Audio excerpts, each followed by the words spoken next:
Badal som, ako po ceste beha kačička s malým. Zastal som a v kanáli som videl, že sa pohybujú ďalšie malé. 6 mláďat spadlo do hlbokého kanála krytého mrežou. Ich mama sa k ním nevedela dostať a pobehovala po rušnej ceste. Všimol si ju okolo idúci vodič, ktorý neváhal zavolať hasičov.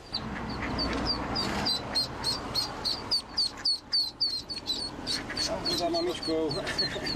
Moje, aké si rýchle. Zlaté to je.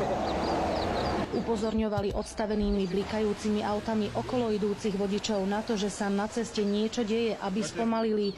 Ďalšie mláďa uviazlo na druhej strane cesty. Hasiči liezli do kanála popri autách, ktoré cestou prechádzali. V premávke si tak museli dávať pozor aj sami na seba.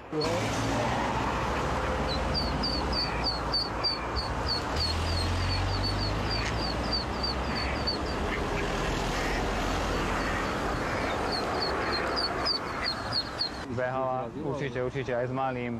Zo 3-krát by ich tu už bolo zrazilo. Kačacia rodina prešla z Hrona cez 2 dvojprúdovky plné aut. Hasiči ich naložili do vaku a odviezli späť k vode. Všetky sa bezpečne vrátili tam, odkiaľ sa vybrali na výlet. Oni pôjdu za ňou.